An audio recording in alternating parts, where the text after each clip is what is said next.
ഗസയിലെ മനുഷ്യരോട് എത്രയധികം ക്രൂരതകൾ കാണിച്ചിട്ടും ഇസ്രായേൽ ഭരണകൂടത്തിന് സംതൃപ്തി വരുന്നില്ല.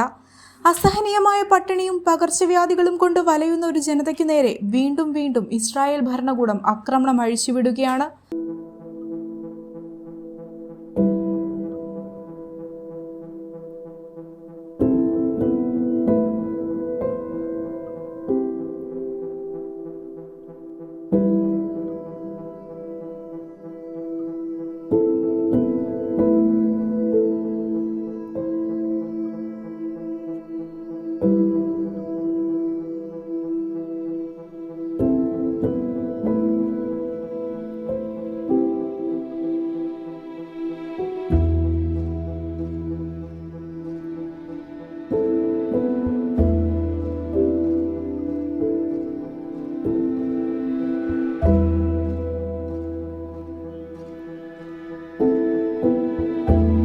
വടക്കൻ ഗസയിൽ ഭക്ഷണത്തിനു വേണ്ടി കാത്തുനിന്ന ഫലസ്തീൻകാർക്കു നേരെ ഇസ്രായേൽ സൈന്യം നടത്തിയ വെടിവയ്പിൽ 100-ലേറെ പേർ കൊല്ലപ്പെട്ടിരിക്കുന്നു.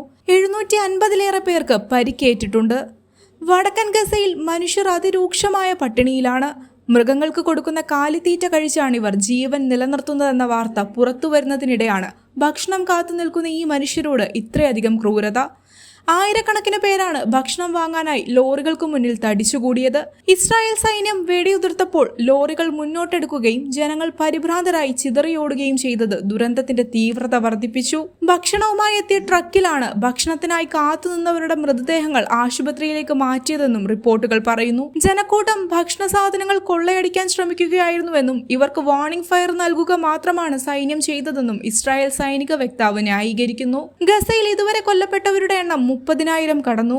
ഇന്തോനേഷ്യയുടെ സഹായവുമായി ട്രക്കുകൾ ഗസയിലെത്തിയെങ്കിലും ഇസ്രായേൽ ആക്രമണം കാരണം വിതരണം തടസ്സപ്പെട്ടിരുന്നു. ഇസ്രായേൽ കൂട്ടക്കൊല നടത്തിയെന്ന് ഗസ ആരോഗ്യ മന്ത്രാലയം കുറ്റപ്പെടുത്തി. UN സെക്യൂരിറ്റി കൗൺസിൽ സംഭവം വിലയിരുത്താനായി അടിയന്തര യോഗം ചേരും. ഭക്ഷണത്തിനു വേണ്ടി കാത്തുനിന്ന ഫലസ്തീൻ പൗരന്മാർക്ക് നേരെ ഇസ്രായേൽ സൈന്യം നടത്തിയ വെടിവെപ്പ് അംഗീകരിക്കാൻ കഴിയുന്നതല്ലെന്ന് ഫ്രാൻസ് പ്രതികരിച്ചു. ഭക്ഷണം കാത്തിരുന്നവർക്ക് നേരെ ഇസ്രായേൽ നടത്തിയ വെടിവെപ്പിൽ സ്വതന്ത്ര അന്വേഷണം ആവശ്യപ്പെട്ട് UN secretary general Antonio Guterres. Israel തടസ്സം നിൽക്കുന്നതിനാൽ കഴിഞ്ഞ 1 മാസമായി വടക്കൻ ഗസയിൽ ഭക്ഷണം വിതരണം ചെയ്യാൻ കഴിയുന്നില്ലെന്ന് ആഗോള ഭക്ഷ്യ പദ്ധതി പറയുന്നു. തെക്കൻ ഗസയിൽ ജോർദാൻ വ്യോമമാർഗം ഭക്ഷണ പാക്കറ്റുകൾ വിതരണം ചെയ്യുന്നുണ്ട്. എന്നാൽ ഈ ഭക്ഷണ പാക്കറ്റുകൾക്കായി ആളുകൾ തിക്കും തിരക്കും കൂട്ടുന്ന അവസ്ഥയിലാണ്.